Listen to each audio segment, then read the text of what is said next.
ನಮಸ್ಕಾರ ವೀಕ್ಷಕರೇ, ನಮ್ಮೆಲ್ಲರ ಮನಸ್ಸಿನ ಕ್ಷೇಮವನ್ನು ವಹಿಸುವ ಯೋಗಕ್ಷೇಮ ಸಂಸ್ಥೆಯ ಕನ್ನಡ ಯೂಟ್ಯೂಬ್ ಚಾನೆಲ್ಗೆ ನಿಮ್ಮೆಲ್ಲರಿಗೂ ಆತ್ಮೀಯ ಸ್ವಾಗತ. ಇಂದು ನಮ್ಮೊಂದಿಗಿದ್ದಾರೆ ಶ್ರೀಮತಿ ವತ್ಸಲಾ ಚಂದ್ರಶೇಖರ್ ಅವರು. ಇವರು ನಮ್ಮ ಯೋಗಕ್ಷೇಮ ಸಂಸ್ಥೆಯ ಫ್ಯಾಕಲ್ಟಿ ಮತ್ತು ನಿವೃತ್ತ ಪ್ರಾಧ್ಯಾಪಕರು. 33 ವರ್ಷಗಳ ಕಾಲ UGC ಪ್ರೊಫೆಸರ್ ಆಗಿ ಪದವಿ ಕಾಲೇಜಿನಲ್ಲಿ ಸೇವೆಯನ್ನ ಸಲ್ಲಿಸಿದ್ದಾರೆ. ಸಾಕಷ್ಟು ಟೆಕ್ಸ್ಟ್ ಬುಕ್ ಕಮಿಟಿಗಳಲ್ಲಿ ಕೆಲಸ ಮಾಡಿದ ಅನುಭವ ಇವರದು. ಇವರು ಇಂದು ನಮಗೆ ತಿಳಿಸಿಕೊಂಡಿದ್ದಾರೆ, ಬಿಟ್ಟುಕೊಡಿ, ಮನಸ್ಸಿನ ಭಾರವನ್ನ ಇಳಿಸಿ, ಲೆಟ್ ಗೋ.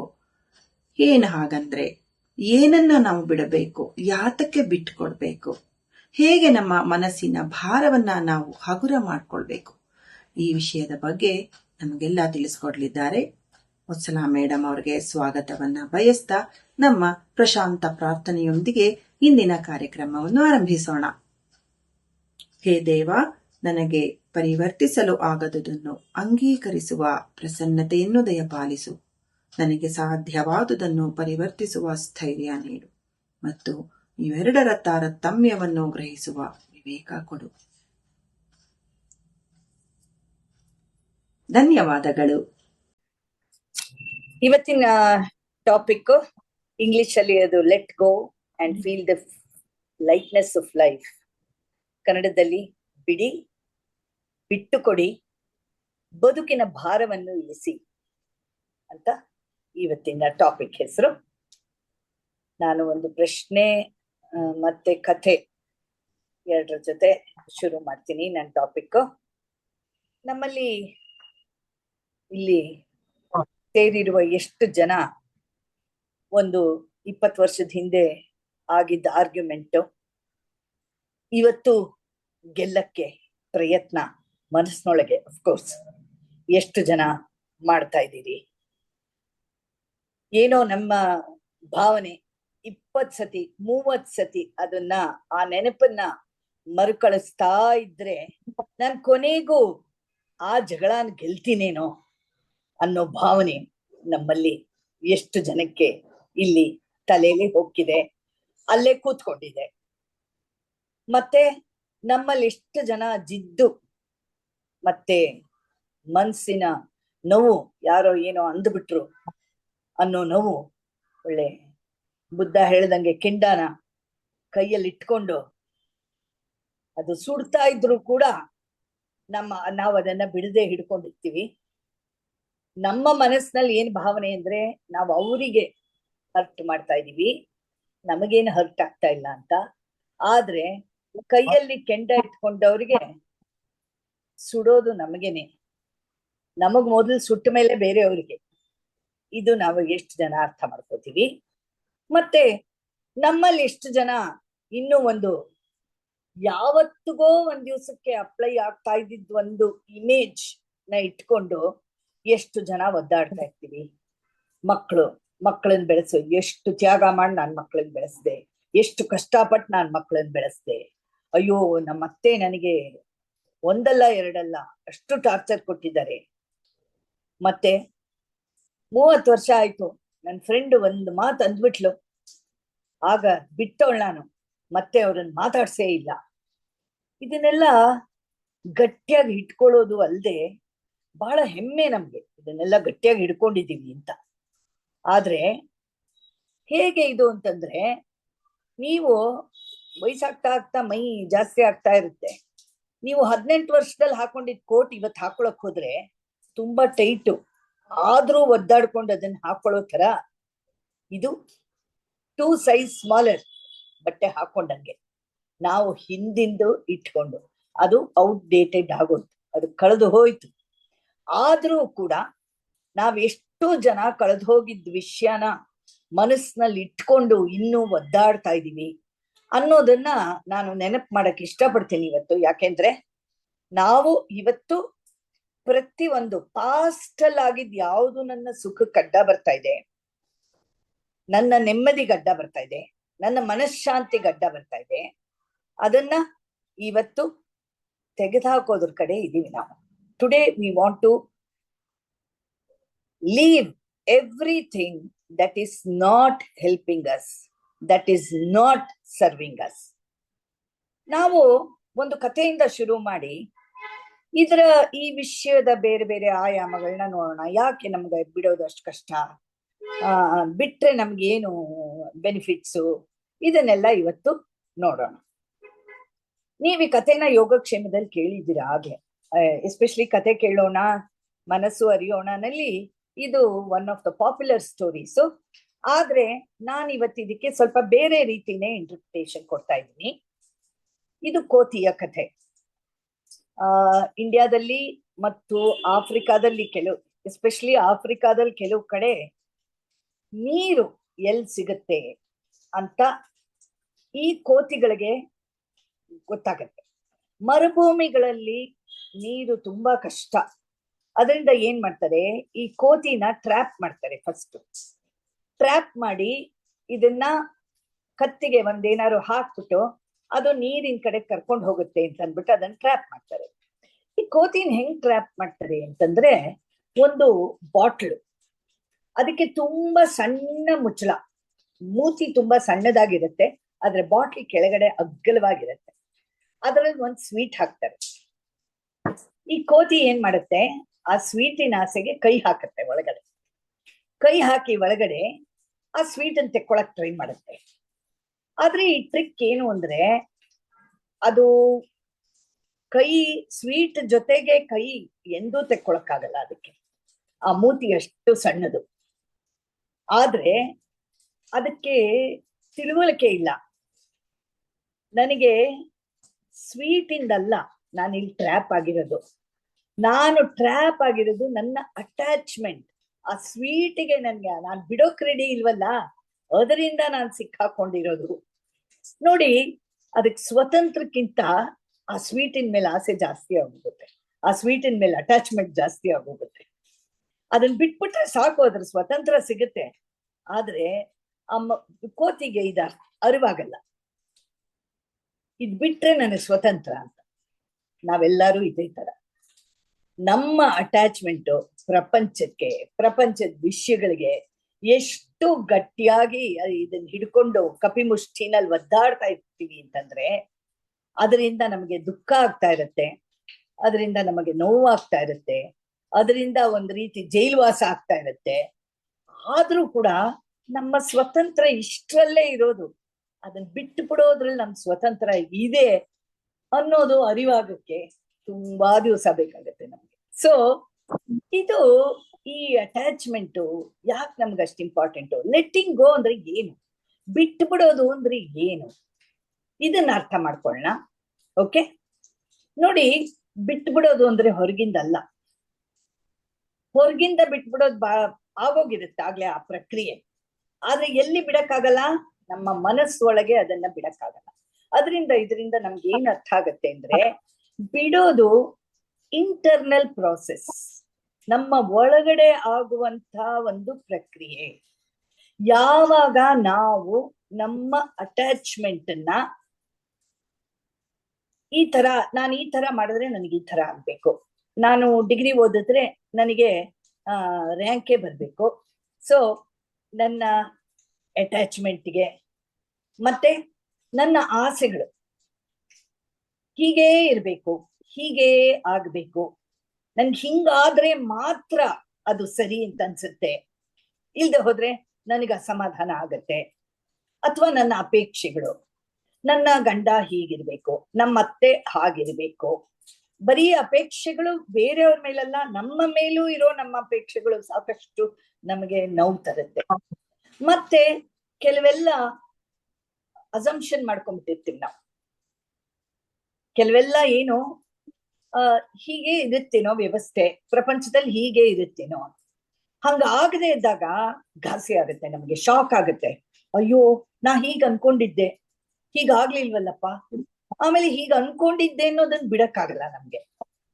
ಈ ರೀತಿ ನೀವು ನೋಡಿದಾಗ ಸುಮಾರು ವಿಷಯಗಳು, ಕಳೆದು ಹೋದಂತ ವಿಷಯಗಳ ಬಗ್ಗೆ ಸುಮಾರು ನಾವು ತಲೆಯಲ್ಲಿ ಇಟ್ಕೊಂಡು ವರ್ಷಾನುಗಟ್ಲೆ ಒದ್ದಾಡ್ತೀವಿ. We all hold to things in the past. We are all so attached to our outcomes, to our desires, to our expectations, to our assumptions, and all these things are not only in the past, but they cause us present pain. ಈಗಲೂ ನಮಗೆ ನೋವಾಗುವಂತಹ ಶಕ್ತಿ ಇರೋ ವಿಚಾರಗಳವೆಲ್ಲ. ಇದರಿಂದ ನಮಗೆ ಅನುಮಾನ. ನೋಡಿ, ಒಂದು ಸತಿ ಯಾರೋ ಒಬ್ರು ನಮ್ಮ ಮೇಲೆ ನಂಬಿಕೆ ಕಳ್ಕೊಂಡ್ಬಿಟ್ರೆ ನಮಗೆ ಬೇರೆಯವ್ರನ್ನ ನಂಬಕ್ ಎಷ್ಟು ಕಷ್ಟ ಆಗುತ್ತೆ. ತಿರುಗಿ ನಮ್ಮ ಒಳಗಿರುವಂತ ನಂಬಿಕೆನೆ ಹೊರಟೋಗುತ್ತೆ. ಆದ್ರೆ ನಂಬಿಕೆನೆ ಜೀವನ, ಅದಕ್ಕೆ ಹೊಡ್ತಾ ಬಿದ್ದ್ಬಿಡುತ್ತೆ. ಆಮೇಲೆ ಭಯ, ಏನ್ ಮಾಡಕ್ಕೂ ಭಯ, ಹೊಸದನ್ ಮಾಡಕ್ ಭಯ, ಆಗುತ್ತೋ ಇಲ್ವೋ ಅನ್ನೋ ಅನುಮಾನ, ಭಯ. ಮತ್ತೆ ವರಿ, ಅಯ್ಯೋ ಇದು ಹೆಂಗಾಗುತ್ತೋ ಇದನ್ ವರಿ, ಗಿಲ್ಟು, ಡೌಟು, ಫಿಯರು, ಇದೆಲ್ಲ ನಾನು ಹಿಂದಿನ ಟಾಕ್ಸ್ ಅಲ್ಲಿ ಸುಮಾರು ಸತಿ ಹೇಳಿದ್ದೀನಿ. ನಾವು ಇದನ್ನೆಲ್ಲ ಯೂಸ್ಲೆಸ್ ಎಮೋಷನ್ಸ್.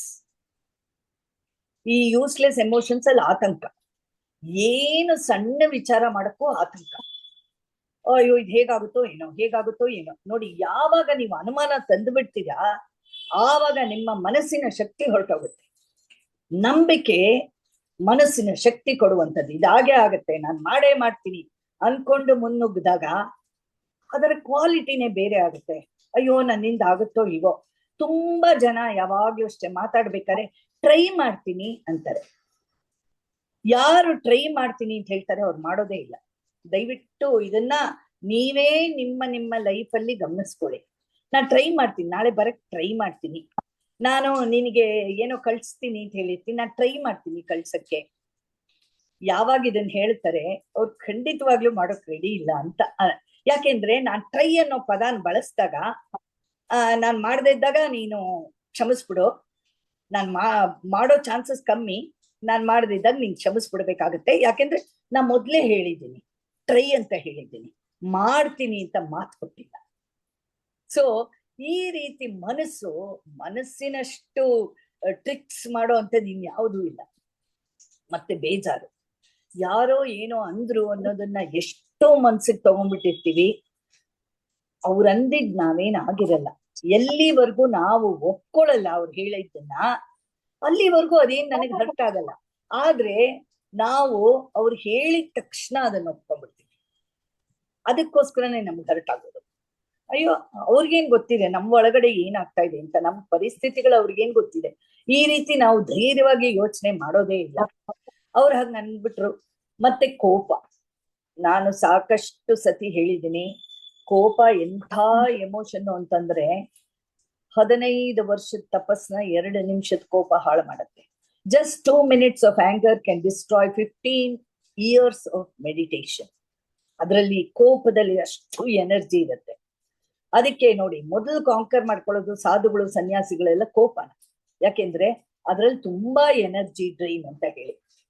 ಸೊ ಇಲ್ಲಿ ಯಾವ ವಿಷಯ ನಾವು ಬಿಡ್ಬೇಕಪ್ಪ ಅಂದ್ರೆ, ನಮ್ಮ ಸುಖ, ನಮ್ಮ ಮನಃಶಾಂತಿ, ನಮ್ಮ ನೆಮ್ಮದಿ, ಇದನ್ನೆಲ್ಲ ಯಾವುದು ನಮಗೆ ಕಾಡ್ತಾ ಇದೆಯೋ, things that don't serve us any more ಅಂತೀವಿ.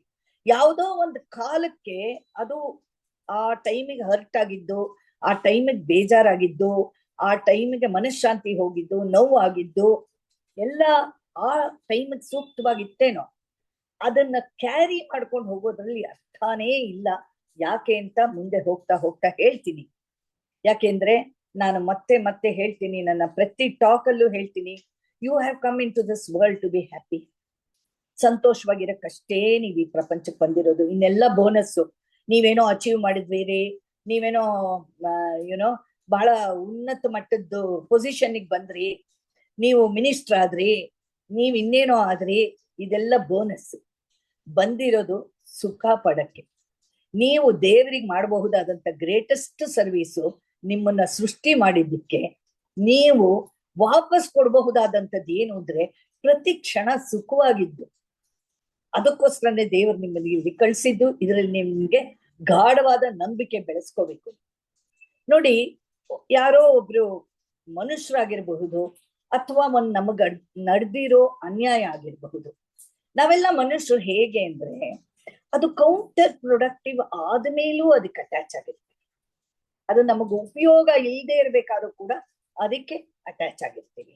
ನಾನು ಈ ಇದರಲ್ಲಿ ಎಕ್ಸಾಂಪಲ್ ಕೊಡಕ್ ಇಷ್ಟಪಡೋದು, ಈ ಕಥೆನೂ ನೀವು ಕೇಳಿರ್ತೀರಾ.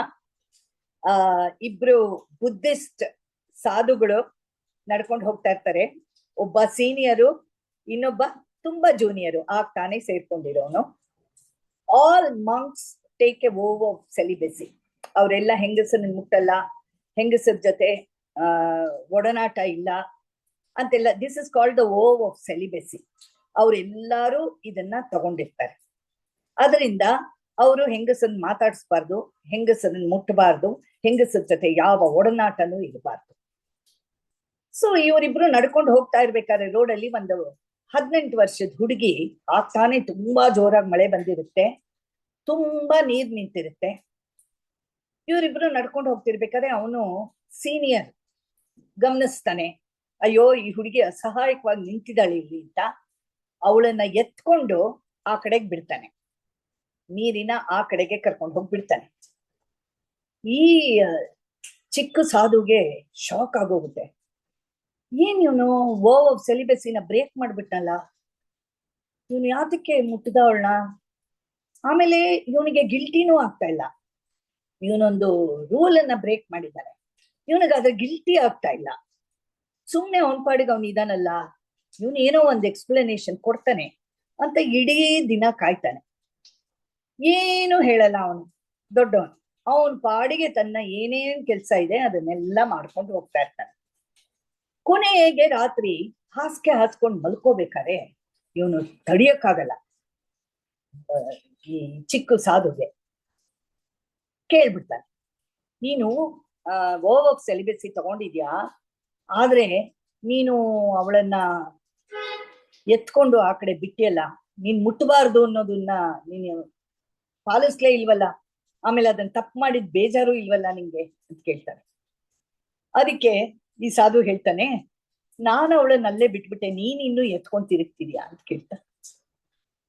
ನಾವೆಲ್ಲರೂ ಹೀಗೆ ಬೇಡದೇರದನ್ನ ಎತ್ಕೊಂಡು ತಿರುಗ್ತಾ ಇರ್ತೀವಿ ಅನ್ನೋದಕ್ಕೆ ಈ ಸ್ಟೋರಿ ಹೇಳಕ್ಕೆ ನಾನು ಇಷ್ಟಪಡ್ತೀನಿ. ಮತ್ತೆ ನೋಡಿ, ಎಷ್ಟೋ ಎಕ್ಸಾಂಪಲ್ಸ್ ಇದೆ. ನಾವು ಮಹಾಭಾರತದ ಕಥೆಗಳು ಕೇಳ್ತಾ ಇರ್ತೀವಿ, ನಾವು ಪ್ರಪಂಚದಲ್ಲಿ ಬೇರೆ ಎಷ್ಟೆಷ್ಟೋ ನೋಡ್ತಾ ಇರ್ತೀವಿ. ನೋಡಿ, ನಾನು ಯಾವಾಗ್ಲೂ ಕೇಳ್ತೀನಿ ಪ್ರಶ್ನೆನ,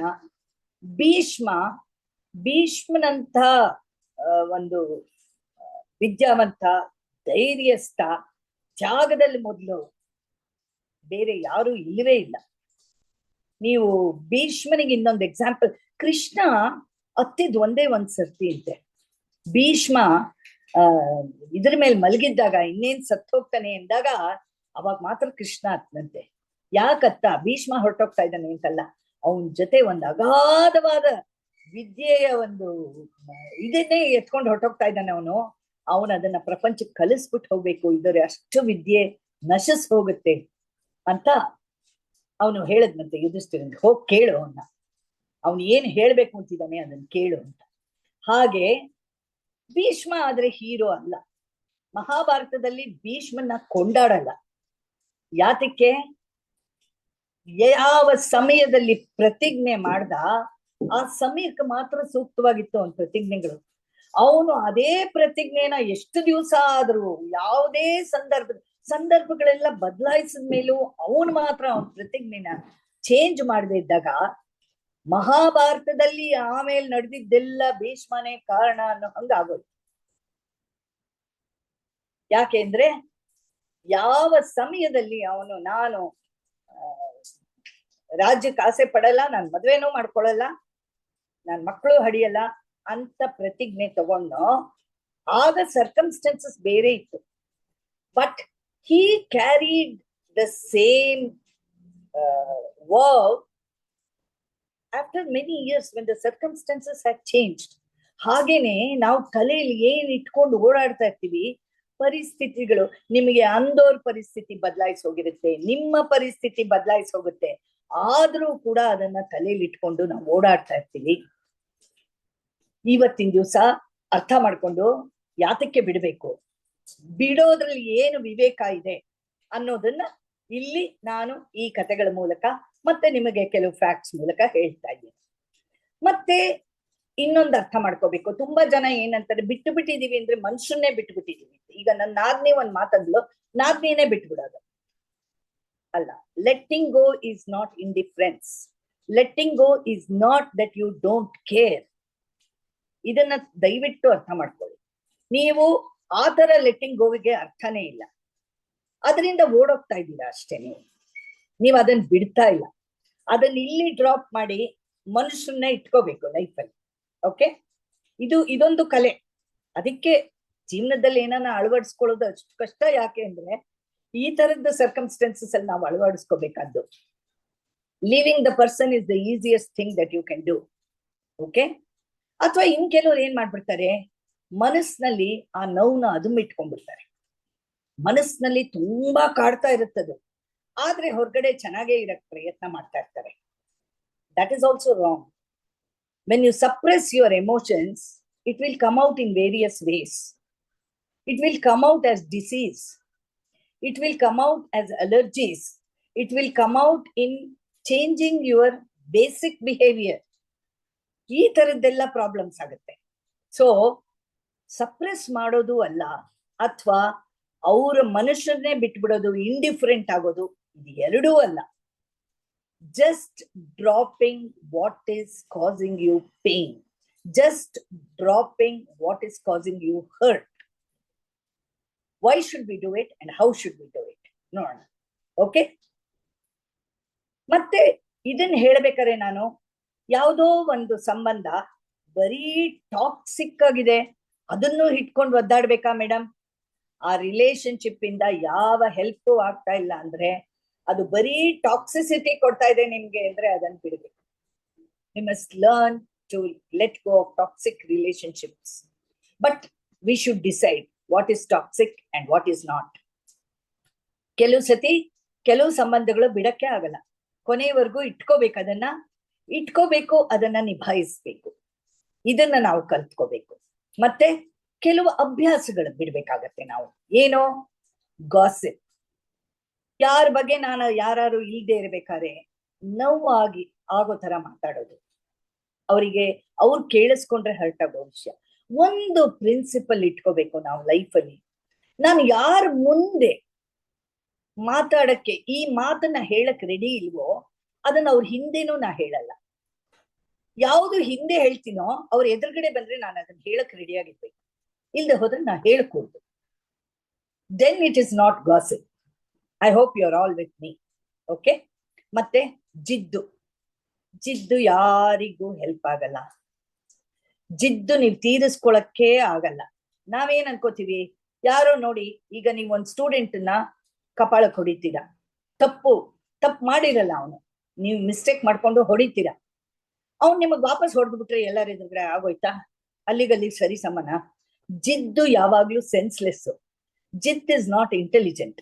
holding grudges is not an intelligent way of sorting problems. It is only going to hurt us. ಮತ್ತೆ ನೆಗೆಟಿವ್ ಸೆಲ್ಫ್ ಟಾಕ್. ನಾನ್ ಯಾಕೆ ಯಾವಾಗ್ಲೂ ಹೀಗೆ, ನಾನು ಇದೇ ತಪ್ಪು ಎಷ್ಟು ಸತಿ ಮಾಡ್ತೀನಿ, ನಂದೇ ತಪ್ಪು ಇದೆಲ್ಲ, ಅದು ತಪ್ಪು. ಆ ರೀತಿ ಯೋಚನೆ ಮಾಡೋದು, ನಿಮ್ಮನ್ನ ನೀವು ಕುಗ್ಗಿಸ್ಕೊಳ್ಳೋದು ತಪ್ಪು. It's not going to help you. It's not going to make you a better person. Okay, ಮತ್ತೆ ಪರ್ಫೆಕ್ಷನಿಸಮ್. ಇದು ತುಂಬಾ ನೀವು ಅತ್ತೇರಲ್ಲಿ ನೋಡ್ಬೋದು. ನಾನು ಹೀಗೆ ನನ್ನ ಅಡಿಗೆ ಮನೆಯನ್ನ ಹೀಗೆ ಇಟ್ಕೊಳ್ಳೋದು, ನೀನು ಹಾಗೆ ಇಡ್ಬೇಕು, ಬಿಟ್ಟು ನಿಮ್ದಾಗೋಯ್ತು.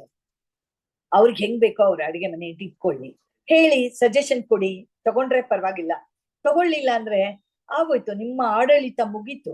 ಇನ್ನೊಬ್ರ ಆಡಳಿತದಲ್ಲಿ ನೀವು ಇಂಟರ್ಫಿಯರ್ ಆಗ್ಬೇಡಿ, ಹಿಂಗ್ ಮಾಡ್ಬೇಕು ಹಂಗ್ ಮಾಡ್ಬೇಕು ಅಂತ.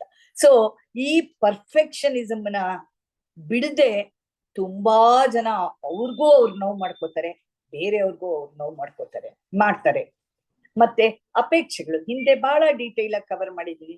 ಅಪೇಕ್ಷೆಗಳು, ಬೇರೆಯವ್ರ ಮೇಲೆ ನಮಗಿರುವಂತಹ ಅಪೇಕ್ಷೆಗಳು, ಬೇರೆಯವರಿಗೆ ನಮ್ಮ ಮೇಲೆ ಇರುವಂತಹ ಅಪೇಕ್ಷೆಗಳು, ನಮ್ಮ ಮೇಲೆ ನಮಗಿರುವಂತಹ ಅಪೇಕ್ಷೆಗಳು, ಇವೆಲ್ಲ ಹೇಗೆ ಹರ್ಟ್ ಕಾಸ್ ಮಾಡುತ್ತೆ ಅಂತ ಹಿಂದೆ ಒಂದು ಟಾಕ್ ಅಲ್ಲಿ ಅದನ್ನೆಲ್ಲ ಕವರ್ ಮಾಡಿದೀನಿ.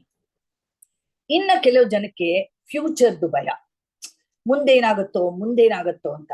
ಇದ್ರಷ್ಟು ಮೂರ್ಖತನ ಇನ್ನೊಂದಿಲ್ಲ. ಯಾಕೆಂದ್ರೆ ನಮ್ ಸುತ್ತಲೂ ನೋಡ್ತಾ ಇರ್ತೀವಿ, ನಾವೆಷ್ಟೆಲ್ಲಾ ಪ್ಲಾನ್ ಮಾಡಿದ್ರು, ಎಷ್ಟೆಲ್ಲಾ ನಾನು ಪ್ರಿಪೇರ್ ಆಗಿದ್ದೀನಿ, ಹಿಂಗಾದ್ರೆ ಹಿಂಗಾಗ್ಬೇಕು, ಹಂಗಾದ್ರೆ ಹಂಗಾಗ್ಬೇಕು, ಮನೆ ಕಟ್ತೀವಿ, 3 ರೂಮ್ ಕಟ್ತೀವಿ, ಮಕ್ಕಳು ನಮ್ ಜೊತೆ ಇರ್ಬೇಕು ಅಂತ ಅನ್ಕೋತೀವಿ. ಮಕ್ಕಳು ಎಲ್ಲೋ ಬೇರೆ ಬೇರೆ ಕಡೆ ಹೋಗ್ತಾರೆ, ದೊಡ್ಡ ಮನೇಲಿ ಒಬ್ರೇ ಇರ್ತೀವಿ. ಹೀಗೆ ನಮ್ಮ ಪ್ಲಾನ್ಸ್ ಎಲ್ಲ ಫ್ಯೂಚರ್ಗೆ ಟೋಟಲ್ ವೇಸ್ಟ್. ಯಾಕೆಂದ್ರೆ you can never be prepared for the future. ನೀವೆಷ್ಟೇ ಪ್ರಿಪೇರ್ ಆಗಿದ್ರು, life will throw another surprise for which you are not prepared. ಇದು ಪ್ರತಿಯೊಬ್ಬರ ಜೀವನದಲ್ಲೂ ಆಗಿರುತ್ತೆ. ಪ್ರತಿಯೊಬ್ಬರ ಜೀವನದಲ್ಲಿ ಅಂದ್ರೆ ಎಲ್ಲಾರ್ಗೂ ಇಲ್ಲಿ ಒಂದೊಂದು ಎಕ್ಸಾಂಪಲ್ ಕೊಡಕ್ಕಿದೆ. ಅಯ್ಯೋ, ನಾನು ಇಷ್ಟೆಲ್ಲ ಪ್ರಿಪೇರ್ ಆಗಿದ್ದೆ, ಆದ್ರೆ ನಾನು ಎಕ್ಸ್ಪೆಕ್ಟೇ ಮಾಡಿಲ್ದೇ ಇರೋದು ಏನೋ ಒಂದಾಯ್ತು, ಅದಕ್ಕೆ ನಾನು ಪ್ರಿಪೇರೇ ಆಗಿರ್ಲಿಲ್ಲ. ಈ ತರ ಅನುಭವಗಳು ನಾವೆಲ್ಲಾರು ಹೇಳ್ಬೋದು. ನೋಡಿ, ನಾವು ಪರಿಸರದಲ್ಲಿ ಒಂದು ಭಾಗ. ಇದು ಹಿಂದೂ ಫಿಲಾಸಫಿ ಪ್ರಕಾರ ನಾವು ನಂಬುವಂಥದ್ದು. We are a part of the environment. ನಾವು ಎನ್ವೈರನ್ಮೆಂಟ್ ಒಂದು ಭಾಗ, ಪರಿಸರದ ಒಂದು ಭಾಗ. ಪರಿಸರದಲ್ಲಿ ಎಷ್ಟೋ ಎಕ್ಸಾಂಪಲ್ಸ್ ಇದೆ ನಮಗೆ ಕಲ್ಸಕ್ಕಿದನ್ನ. ನಮ್ಮ ಉಸಿರಾಟದಿಂದ ಶುರು ಮಾಡೋಣ. ನೋಡಿ, ಉಸಿರು ತಗೋತೀವಿ, ಮರುಕ್ಷಣ ಉಸಿರು ಬಿಡ್ತೀವಿ. ನಾನು ಉಸಿರು ಬಿಡಲ್ಲ, ನಾನು ಉಸಿರನ್ನ ಗಟ್ಟಿಯಾಗಿ ಇಟ್ಕೊಂಡಿರ್ತೀನಿ, ಆಕ್ಸಿಜನ್ ನನ್ನ ಒಳಗಡೆನೆ ಇಟ್ಕೋತೀನಿ ಅಂತ ಹೇಳಿದ್ರೆ ಸಾಧ್ಯ ಆಗತ್ತಾ? ಸತ್ತೋಗ್ತೀವಿ. ಉಸಿರು ಒಳಗಡೆನೆ ಇಟ್ಕೊಂಡ್ರೆ ಸತ್ತೋಗ್ತೀವಿ. ಹಾಗಂತ ಉಸಿರು ಬಿಟ್ಬಿಟ್ಟು ಇನ್ನೊಂದ್ಸತಿ ಉಸಿರು ತಗೊಳ್ಳಲ್ಲ ಅಂದ್ರೆ ಅವಾಗ್ಲೂ ಸತ್ತೋಗ್ತೀವಿ. ಅಂದ್ರೆ ತಗೊಳ್ಳೇಬೇಕು, ಉಸಿರು ಬಿಡ್ಲೇಬೇಕು. ಅಂದ್ರೆ ಎಲ್ಲವನ್ನು ಪ್ರಪಂಚದಲ್ಲಿ ಇರೋದನ್ನ ಒಳಗ್ ತಗೊಳ್ಳೇಬೇಕು. ಒಳಗ್ ತಗೊಳ್ಳಲ್ಲ ಅನ್ನೋದು ಸೊಲ್ಯೂಷನ್ ಅಲ್ಲ, ಬಟ್ ಒಳಗ್ ತಗೊಂಡಿದ್ದನ್ನ ಬಿಡ್ಲೇಬೇಕು. ಇದನ್ನ ನಮಗೆ ಬೇಸಿಕ್, ನಮ್ ಜೊತೆ ಹುಟ್ಟದಾಗ್ಲಿಂದ ಸಾಯೋವರೆಗೂ ಇರೋ ಉಸಿರಾಟ ನಮಗ್ ಕಲ್ಸುತ್ತೆ ಇದನ್ನ. ಆದ್ರೆ ಎಷ್ಟೋ ಸತಿ ಬಹಳ ಅನ್ಕಾನ್ಶಿಯಸ್ ಆಗಿ ಉಸಿರಾಡ್ತಾ ಇರ್ತೀವಿ ನಾವು. We are not even concentrating on our breathing. We are not even saying what is happening to our breath when our emotions change. With every changed emotion your breathing changes. But ಇದನ್ನ ನಾವು ಗಮನಿಸ್ಕೊಂಡೇ ಇರಲ್ಲ. ಮತ್ತೆ ನಮ್ಮ ಮೈಯಲ್ಲಿ accept brain cells, ನಮ್ಮ ಮೈಯಲ್ಲಿ ಎಲ್ಲ ಪ್ರತಿ ಸೆಲ್ಲು ಸಾಯುತ್ತೆ. 7 ದಿನಕ್ಕೊಮ್ಮೆ ಇಡೀ ಮೈಯಲ್ಲಿರೋ ಸೆಲ್ಸ್ ಎಲ್ಲ ಸತ್ತು ಹೊಸ ಸೆಲ್ಸ್ ಬರುತ್ತೆ. Every 7 days I am a new person. ಆದ್ರೆ ನಾನೇನ್ ಅನ್ಕೋತೀನಿ, ನಾನು ಹಳಬ್ಳೆ ಅನ್ಕೋತೀನಿ. No, I am a new person every 7 days. ಹುಟ್ಟಿದ್ದೆಲ್ಲ ಸಾಯ್ಬೇಕು. ಇದು ನಿಯಮ. ಇದು ನಿಯಮ is a law. It is not even a rule, it is a law. And law will happen whether you like it or not. Laws will be applicable. So ಇದು ನಿಮ್ಮ ಸುತ್ತಲೂ ಮರಗಳು ನೋಡಿ, ವರ್ಷಕ್ಕೊಂದ್ಸತಿ ಎಲ್ಲ ಎಲೆಗಳನ್ನ ಉದುರಿಸಿ ಹೊಸ ಮರ, ಹೊಸ ಚಿಗುರು, ಹೊಸ ಎಲೆ, ಹೊಸ ಕಾಯಿ, ಇದು ಮರಗಳು ನಿಮಗೆ ಕಲ್ಸ್ಕೊಡ್ತಾ ಇರುತ್ತೆ. ಮತ್ತೆ ನಾವೇ ಎಷ್ಟು ವರ್ಷ ಆದ್ರೂ, ಎಷ್ಟೋ ದಿವಸ ಆದ್ರೂ ಮಕ್ಕಳಿಗೆ ಅಟ್ಯಾಚ್ಡ್ ಆಗಿದ್ದು, ನನಗೆ ಇಂಪಾರ್ಟೆನ್ಸ್ ಕೊಡ್ಬೇಕು, ನನಗ್ ಮರ್ಯಾದೆ ಕೊಡ್ಬೇಕು, ನಾನು ಅವತ್ತಿನ ದಿವಸ ಏನ್ ಪಾತ್ರ ವಹಿಸ್ತಿದ್ನೋ ಅವ್ರ ಲೈಫಲ್ಲಿ, ಇವತ್ತಿನ ದಿವಸ when I have become useless, when I have become redundant in their lives, I want to play the same role. ಬೆಳೆದ ಮೇಲೆ ಅವರಿಗೆ ನಿಮ್ಮ ಅಗತ್ಯ ಇಲ್ಲ. ಬೆಳೆದ ಮೇಲೆ ನೀವು ಆ ಪಾತ್ರ ಮಾಡ್ತಾ ಇಲ್ಲ. ನಾನು ಮತ್ತೆ ಮತ್ತೆ I love to give this example. Duryodhana stage ಮೇಲಿಂದ ಇಳಿದು ಇನ್ನೂ ತಾನು ದುರ್ಯೋಧನ ಅನ್ಕೊಂಡಿದ್ರಿ, ಎಲ್ಲರೂ ಅವನನ್ನ ನೋಡಿ ನಗ್ತಾರೆ. ಆದ್ರೆ ನಾವು ತಾಯ್ತನ ಮುಗಿದ ಮೇಲೂ ನಾನಮ್ಮ ಅಂತ ಅನ್ಕೊಂಡು ಓಡಾಡ್ತಾ ಇರ್ತೀವಿ. ಅರ್ಥನೇ ಇಲ್ಲ ಇದಕ್ಕೆ. ನಾವೆಲ್ಲ ಬೇರೆ ಬೇರೆ ಸ್ಟೇಜಸ್ ಅಲ್ಲಿ ಬೇರೆ ಬೇರೆ ರೋಲ್ಸ್ ಅನ್ನ ನಿಭಾಯಿಸ್ತಾ ಇರ್ತೀವಿ. ಆ ರೋಲ್ ಮುಗ್ದೋಗಿದ ತಕ್ಷಣ ಮುಗ್ದೋಯ್ತು. ಆ ಪಾತ್ರ ಇನ್ನೂ ಕಂಟಿನ್ಯೂ ಮಾಡ್ತಾ ಇದ್ರಿ ನೀವು ತಲೆಯಲ್ಲಿ ಇಟ್ಕೊಂಡು, ಆಗೋಯ್ತು. You have to drop the role in your mind. At every stage you are playing a different role, and at some stage of your life you become useless. ಯಾರಿಗೂ ಬೇಡವಾಗದೆ, ನನ್ನ ಅನುಭವ ಯಾರಿಗೂ ಬೇಕಾಗಲ್ಲ, ನನ್ನ ವಿದ್ಯೆ ಯಾರಿಗೂ ಬೇಕಾಗಲ್ಲ, ನನ್ನ ತಿಳುವಳಿಕೆ ಯಾರಿಗೂ ಬೇಕಾಗಲ್ಲ, ನನ್ನ ಅಡ್ವೈಸ್ ಯಾರಿಗೂ ಬೇಕಾಗಲ್ಲ. ಯಾರಿಗೂ ಕೊಡಬೇಡಿ ಅಡ್ವೈಸು ಕೇಳೋ ತನಕ. ಯಾಕೆ? ಅವ್ರಿಗೆ ಬೇಕು ಅಂತ ಅನ್ಸಿದ್ರೆ ಕೇಳ್ತಾರೆ ಅವ್ರು, ಆವಾಗ ನಿಮ್ಮ ಅಡ್ವೈಸ್ಗೆ ಒಂದ್ ಬೆಲೆ ಇದೆ ಅಂತ. ಸೊ ಇದನ್ನೆಲ್ಲ ನಾನೇನಾಗಿದ್ದೆ ಒಂದ್ ಕಾಲದಲ್ಲಿ ಬಿಟ್ಟು ಬಿಡ್ಬೇಕು. ಇದನ್ನ ನಾವು ಅರ್ಥ ಮಾಡ್ಕೋಬೇಕು. Life has change, everything in the world is changing all the time. ಪ್ರತಿ ಗಳಿಗೆ, ಪ್ರತಿ ನಿಮಿಷ everything is in a state of flux. Everything is changing. Change is the only constant in life ಅಂತ ಯಾರೋ ಒಬ್ಬ ಎಮಿನೆಂಟ್ ಥಿಂಕರ್ ಹೇಳ್ದ. Change ಒಂದೇ ನಮ್ ಜೀವನದಲ್ಲಿ ಯಾವಾಗ್ಲೂ ಆಗ್ತಾ ಇರೋದು ಅಂತ ಹೇಳ್ದ. ನಾನು ಇನ್ನೊಂದು ಪವರ್ಫುಲ್ ಎಕ್ಸಾಂಪಲ್ ಕೊಡ್ತೀನಿ. ನನಗೆ ಇದನ್ನ ಒಂದು ಕಂಪ್ಲೀಟ್ ಸೆಷನ್ನೇ ಮಾಡ್ಬೇಕು ಅಂತ. Be like water my friend ಅಂತ. ನೀರು ನಮಗೆ ಎಷ್ಟು ಕಲ್ಸ್ಕೊಡುತ್ತೆ. ನೀರಿಗೆ ಯಾಕೆ ಅಷ್ಟು ಶಕ್ತಿ? ಯಾಕೆಂದ್ರೆ ದಿನಕ್ಕೆ 1000 ಸತಿ ಅದ್ರ ಶೇಪ್ ಬದಲಾಯಿಸುತ್ತದೆ. Water changes it shape 1000 times. It has no shape. It takes the shape of the container. It takes the shape of the water that it is, where it is flowing. It does not argue with the banks. ಅದು ಕೊಟ್ಟಷ್ಟು ಜಾಗದಲ್ಲಿ ಹರಿತಾ ಇರುತ್ತೆ. ಕಸ ಕಡ್ಡಿ ಬರುತ್ತಾ? ಬೇರೆ ಜಾಗ ಹುಡುಕುತ್ತೆ. ಬಂಡೆ ಬರುತ್ತಾ? ಹೆಂಗೋ ಹೋಗಕ್ಕೆ ಇಷ್ಟಪಡುತ್ತೆ. ಜೋರಾಗಿ ಬೀಳಕ್ ಅವಕಾಶ ಕೊಡಲ್ವಾ? ನಿಧಾನಕ್ಕೆ ಬಂಡೆಗಳನ್ನ ಕೊರಿಯುತ್ತೆ. 1000 ವರ್ಷ ಟೈಮಲ್ಲಿ ಬಂಡೆನೆಲ್ಲ ಹಂಗೆ ಕರಗಿಸ್ಬಿಡುತ್ತೆ. ಯಾಕೆ ನೀರಿಗೆ ಈ ಶಕ್ತಿ? ನೀರಿಗೆ ಯಾಕೆ ಈ ಶಕ್ತಿ ಅಂದ್ರೆ ಅದು ಬದಲಾವಣೆಗೆ ಯಾವಾಗ್ಲೂ ಸಿದ್ಧ. It is always ready for change. It is always ready to let go of whatever it has. I can not think of a more powerful example. ಇದಕ್ಕಿಂತ ಒಂದು ಒಳ್ಳೆ ಎಕ್ಸಾಂಪಲ್ ನನಗೆ ಕೊಡಕ್ಕಾಗಲ್ಲ ಅನ್ಸುತ್ತೆ. ಸೊ ಇನ್ನೊಂದು ಎಕ್ಸಾಂಪಲ್ ಕೊಡ್ತೀನಿ, ಈ ಇನ್ನು ಸ್ವಲ್ಪ ರಿಲೇಟ್ ಮಾಡಕ್ಕಾಗುವಂಥದ್ದು. ನಾನು ಈಗ ಟಿಬೆಟಿಯನ್ ಸಾಧುಗಳಿದಾರಲ್ಲ, ಅವರು ಮಂಡಲ ಅಂತ ಮಾಡ್ತಾರೆ. ಎಷ್ಟು ಕಷ್ಟ ಅಂತ. This process is very intricate. Millions and millions of pieces of and, ಮರಳು, ಕಲರ್ ಮರಳಲ್ಲಿ ಅದನ್ನ ಮಾಡ್ತಾರೆ. ಅದನ್ನ ತುಂಬಾ ಟೈಮ್ ಹಿಡಿಯುತ್ತೆ. ಮತ್ತೆ ಒಂದು ಟೀಮ್ ಆಫ್ ಸಾಧುಗಳು ಸೇರ್ಕೊಂಡು ಮಾಡ್ತಾರೆ. ಇದು ಏನೋ ಡಿಸೈನ್ ಹಾಕೋದಲ್ಲ. The 5 elements which the world is made up of, ಇದನ್ನ ಸಿಂಬಲ್ಸ್ ಆಗಿ ಅದನ್ನ ಹಾಕ್ತಾರೆ. ಅಂದ್ರೆ ನಮಗೆ ಯಾವಾಗ್ಲೂ ಈ ಪ್ರಪಂಚ ಈ 5 ಎಲಿಮೆಂಟ್ ಇಂದ ಮಾಡಿದೆ ಅನ್ನೋದನ್ನ ಅವರು ಜ್ಞಾಪಿಸ್ಕೋತಾ ಇರ್ಬೇಕು ಅಂತ. ಈ ಪ್ರಪಂಚ ಏನು ಅನ್ನೋದನ್ನ ಜ್ಞಾಪಿಸ್ಕೋತಾ ಇರ್ಬೇಕು ಅಂತ ಹೇಳಿ. ನೋಡಿ ಎಷ್ಟು ಇಂಟ್ರಿಕೇಟ್ ಆಗಿದೆ ಈ ಡಿಸೈನ್ ಅನ್ನೋದನ್ನ ನೋಡಿ. ಇದನ್ನ ಕೈಯಲ್ಲಿ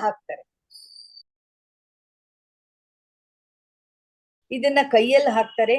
ಒಂದು ದೊಡ್ಡ ಟೀಮ್ ಹಾಕ್ತಾರೆ. ಆಮೇಲೆ ದಿನಗಳ ಗಟ್ಲೆ ಹಾಕ್ತಾರೆ. ಇದನ್ನ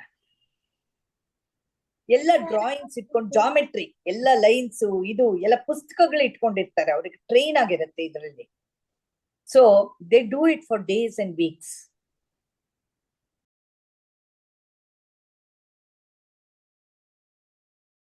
ಎಷ್ಟು ಕಷ್ಟ ಇದನ್ನ ಮಾಡೋದು ಅನ್ನೋದು ನಿಮಗೆ ಕಲ್ಪನೆ ಆಗಲಿ ಅಂತ.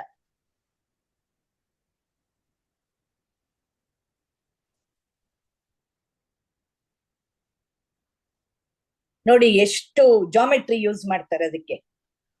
ಆ ಸರ್ಕಲ್ ಎಲ್ಲ ಪರ್ಫೆಕ್ಟ್ ಆಗಿರ್ಬೇಕು.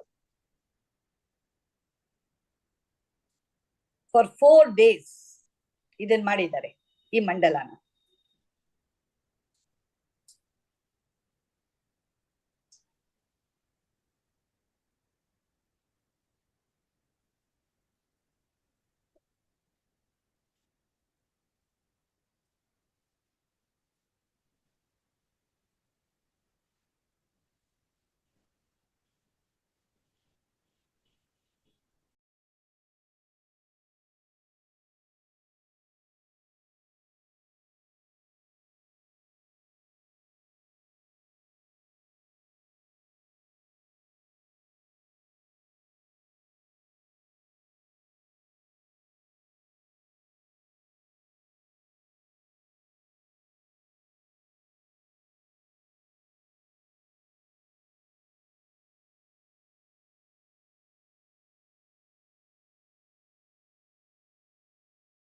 ನೋಡಿ ಎಷ್ಟು ಕಷ್ಟ ಇದೆ ಇದು.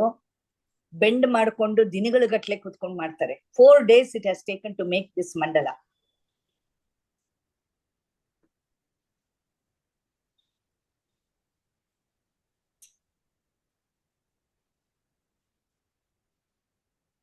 ಇದು ಏನ್ ರೆಪ್ರೆಸೆಂಟ್ ಮಾಡುತ್ತೆ ಅಂದ್ರೆ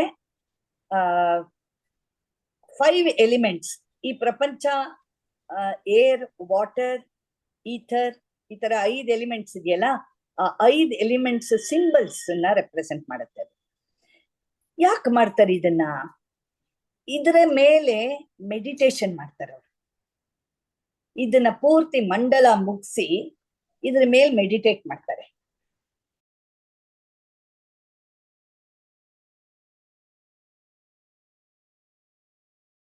ಇದ್ರ ಮೇಲ್ ಮೆಡಿಟೇಷನ್ ಮಾಡಿ ಎಲ್ಲದನ್ನು ಗುಡ್ಸಿ ಎತ್ತೆ ನದಿಗೆ ಹಾಕ್ತಾರೆ. What takes days, they erase it in a few hours. 4 ದಿನ ಮಾಡಿದ್ದನ್ನ 1-2 ಗಂಟೆಗಳಲ್ಲಿ ಅಷ್ಟನ್ನು ಕಸ ಗುಡ್ಸ್ ಹಾಕ್ತಾರೆ.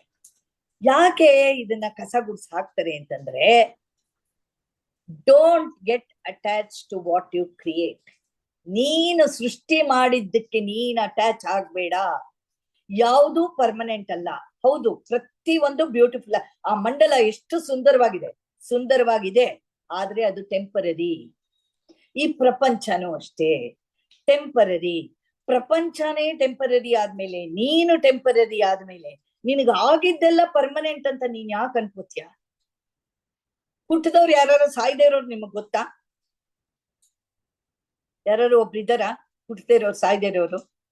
ಹುಟ್ಟಿ ಸಾಯ್ದೇ ಇರೋರು ಯಾರು ಇಲ್ಲ. But how do we assume that everything that happens to us is permanent and we are permanent and the people who did all these things are permanent? Nothing is permanent. ಈ ಮಂಡಲನ ಅವರು goods ಹಾಕಿ attach ಆಗ್ಬೇಡಿ. ನೀವು ಸೃಷ್ಟಿಸಿದ್ದಕ್ಕೆ ನೀವು attach ಆಗ್ಬೇಡಿ. ಆದ್ರೆ ನಾವೆಲ್ಲ ಹೇಗೆ, ನಾನು ಎಷ್ಟೊಂದು ತ್ಯಾಗ ಮಾಡೋನನ್ನ ಬೆಳೆಸ್ದೆ, ನಾನು ಎಷ್ಟು ಕಷ್ಟಪಟ್ಟು ಈ ಮನೆ ಕಟ್ಟದೆ, ನಾನು ಎಷ್ಟು ಕಷ್ಟಪಟ್ಟು ನಮ್ಮ ಅತ್ತೆ ನೋಡ್ಕೊಂಡೆ, ಎಲ್ಲದನ್ನು ಗುಡಿಸಿ ಎತ್ತಾಕಿ. ಯಾವುದು ಪರ್ಮನೆಂಟ್ ಅಲ್ಲ. ನೀವು ಮಾಡಿರೋದಕ್ಕೆ ನೀವು ಅಟ್ಯಾಚ್ ಆಗ್ಬೇಡಿ. ನನಗೊಬ್ರು ತುಂಬಾ strict head of the department ಇದ್ರು.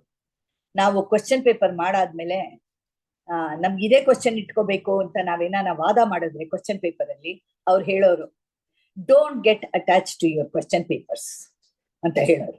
ನೀವು ಮಾಡಿ ಕ್ವಶನ್ ಪೇಪರ್ ಬಿಟ್ಬಿಡಿ, ಆಮೇಲೆ ಯಾವ್ದು ಬೇಕಾದ್ರೆ ಕ್ವಶನ್ ಬಂದ್ಕೊಳ್ಳಿ, ನೀವು ಮಾಡಿದ ಕೆಲ್ಸಕ್ಕೆ ನೀವು ಅಟ್ಯಾಚ್ ಆಗ್ಬೇಡಿ ಅಂತ ಹೇಳೋರು. ಸೊ ಇದನ್ನ ನಾವು ಕಲ್ತ್ಕೋಬೇಕು. ಎಲ್ಲಾನು ಯಾವುದು ಪರ್ಮನೆಂಟ್ ಅಲ್ಲ. Letting go is not A weakness. ಬಿಟ್ಟು ಬಿಡೋದು ಒಂದು ವೀಕ್ನೆಸ್ ಅಲ್ಲ. ಇದನ್ನ ನಾವು ಖಂಡಿತವಾಗ್ಲೂ ತಿಳ್ಕೋಬೇಕಾದಂತ ವಿಷಯ. ಓಕೆ, ಏನದು ಹಂಗಿದ್ರೆ? ಇದು ಒಂದು ತುಂಬಾ ಸ್ಪೆಸಿಫಿಕ್ ಆಗಿರುವಂತ ಶಕ್ತಿ. ಈ ಶಕ್ತಿ ನಾವು ಬೆಳೆಸ್ಕೋಬೇಕಾದ್ದು. Where you don't waste your energy on things which makes you get stuck. ನಿಮ್ಮ ಎನರ್ಜಿನ ಯಾವುದು ಉಪಯೋಗ ಇಲ್ವೋ ಅದರ ಕಡೆಗೆ ಹಾಕೋದನ್ನ ನಿಲ್ಸಿ. ಇದು ಕಲ್ತ್ಕೋಬೇಕಾದ್ದು. ಪ್ರತಿ ಕಲ್ಚರಲ್ಲೂ ಇದಿದೆ ನೋಡಿ, ಬರೀ ನಮ್ ಕಲ್ಚರ್ ಅಲ್ಲ. ನೀವು ಯಾವುದೇ ಕಲ್ಚರ್ಗೆ ಹೋಗಿ ಇದನ್ನ ಬಿಟ್ಟು ಬಿಡೋದು ಒಂದು ಬಹಳ ದೊಡ್ಡ ಶಕ್ತಿ ಅಂತ ಪ್ರಾಕ್ಟೀಸ್ ಮಾಡ್ತಾರೆ. They practise it as one of the strengths that you will have to develop if you have to be considered a wise person. Wisdom, ವಿವೇಕ ಬಂದಿದೆ ಅಂತಂದ್ರೆ ಏನು, ಬಿಡೋದನ್ನ ಕಲಿಬೇಕು ಅನ್ನೋದನ್ನ. ದಾವೋಯಿಸ್ಟ್ ಕಲ್ಚರು ಅದನ್ನ ವೂವೈ ಅಂತ ಕರೆಯುತ್ತೆ. ಯಾವುದನ್ನು ಕಂಟ್ರೋಲ್ ಮಾಡ್ಬಿಡ, ಬಿಟ್ಟು ಬಿಡು, ಎಲ್ಲಾನು ಹೇಗಾಗ್ಬೇಕೋ ಹಂಗಾಗತ್ತೆ. ನಿನ್ನ ಕಂಟ್ರೋಲು, ನಿನ್ನ ಇಂಟರ್ಫಿಯರೆನ್ಸು ಬೇಕಾಗಿಲ್ಲ. ನಾವು ಬರೀ ಬೇರೆ ಮನುಷ್ಯರು ನಮ್ಮ ಲೈಫಲ್ಲಿ ಮಾತ್ರ ಇಂಟರ್ಫಿಯರ್ ಅಲ್ಲ, ಪ್ರಾಣಿಗಳಿಗೆ ಎಷ್ಟು ಕಾಟ ಕೊಡ್ತೀವಿ ನೋಡಿ ನಮ್ಮ ಇಂಟರ್ಫಿಯರೆನ್ಸ್ ಇಂದ. ಗಿಡ ಮರಗಳಿಗೆ ಎಷ್ಟು ಕಾಟ ಕೊಡ್ತೀವಿ ನೋಡಿ ನಮ್ಮ ಇಂಟರ್ಫಿಯರೆನ್ಸ್ ಇಂದ. ಇದೆಲ್ಲ ಯಾವುದು ಅಗತ್ಯ ಇಲ್ಲ. ಪ್ರಪಂಚ ನೀನಿಲ್ಲ. ಕಾಡಲ್ಲಿ ಎಷ್ಟು ಮರಗಳು ಎಷ್ಟು ಸುಂದರವಾಗಿ ಬೆಳೆಯುತ್ತೆ, ಏನ್ ನೆಸೆಸಿಟಿ. ಆದ್ರೆ ನಿಮ್ಮನೆ ಗಾರ್ಡನ್ ಅಲ್ಲಿ ಎಷ್ಟು ಕಷ್ಟ ನೋಡಿ ಏನಾದ್ರು ಬೆಳೆಯೋದು. ಯಾಕೆಂದ್ರೆ ನಿಮ್ ಇಂಟರ್ಫಿಯರೆನ್ಸ್ ಇಲ್ಲ. ಸೊ ವೇದಾಂತ ಇದನ್ನ ವೈರಾಗ್ಯ ಅಂತ ಕರೆಯುತ್ತೆ. ಬಿಟ್ಟು ಬಿಡು, ಕಟ್ಟಿದ್ದನ್ನೆಲ್ಲ ಬಿಟ್ಟು ಬಿಡು. Letting go is A profound act of courage. ತುಂಬಾ ಮನಸ್ಥೈರ್ಯ ಬೇಕು, ಧೈರ್ಯ ಬೇಕು. ಕಟ್ಟಿದ್ರ ಮೇಲೆ ಅದನ್ನ ಯಾವುದು ನನಗೆ ಬೇಡ ಅಂತ ಬಿಟ್ಟು ಹೋಗೋ ಅಂತ ಒಂದು ಧೈರ್ಯ ಕಲ್ತ್ಕೊಳ್ಳೋದಿದೆಯಲ್ಲ, ತುಂಬಾ ಕಷ್ಟ. ಅದಕ್ಕೆ ನೋಡಿ, Krishna is the hero of Mahabharata. ಯಾಕೆ ಅಂದ್ರೆ ಯುದ್ಧ ಮಾಡ್ಬೇಕಾದ್ರೆ ಸಂಧಾನ ಮಾಡ್ದ, ಯುದ್ಧದಲ್ಲಿ ಬಹಳ ಆಕ್ಟಿವ್ ಆಗಿ ಪಾತ್ರ ತಗೊಂಡ, ಪಾಂಡವರನ್ನ ಗೆಲ್ಲಿಸ್ದ, ಒಬ್ರೊಬ್ಬರನ್ನು ಏನೇನೋ ಧರ್ಮ ಸ್ಥಾಪಿಸಕ್ಕೋಸ್ಕರ ಒಬ್ರೊಬ್ಬರನ್ನು ಬೇರೆ ಬೇರೆ ರೀತಿನಲ್ಲಿ ಸಾಯಿಸ್ದ, ಅಧರ್ಮ ಪ್ರಾಕ್ಟೀಸ್ ಮಾಡ್ತಿರೋರ್ನೆಲ್ಲ. ಇದೆಲ್ಲ ಆದ್ಮೇಲೆ ಅವನು ಯುಧಿಷ್ಠಿರಂಗೆ ಹೇಳ್ಬೋದಾಗಿತ್ತು, ಇಷ್ಟೆಲ್ಲ ಕಷ್ಟಪಟ್ಟಿದ್ದಾನಪ್ಪ, ರಾಜ್ಯ ನಾನ್ ತಗೋತೀನಿ, ನಾನ್ ಕೂತ್ಕೋತೀನಿ, ಎಲ್ಲವನ್ನು ಬಿಟ್ಬಿಟ್ಟು ಹೊಟ್ಟೋದ Krishna. That is why Krishna is Krishna. ಎಷ್ಟು ಅವನು ತೊಡಗಿಸ್ಕೊಂಡು ಕೆಲಸ ಮಾಡಿದ್ನೋ ಅಷ್ಟೇ ಸುಲಭವಾಗಿ ಕೈ ತೊಳ್ಕೊಂಡು ಎಲ್ಲದನ್ನು ಬಿಟ್ಬಿಟ್ಬಿಟ್ಟೋದ. ಇದನ್ನ ನಾವು ಕಲ್ತ್ಕೋಬೇಕು ನೋಡಿ. ಬಹಳ ಚಿಕ್ಕದ್ರಿಂದ ದೊಡ್ಡದ್ರವರೆಗೂ ನಮಗೆ ಎಕ್ಸಾಂಪಲ್ಸ್ ಇದೆ.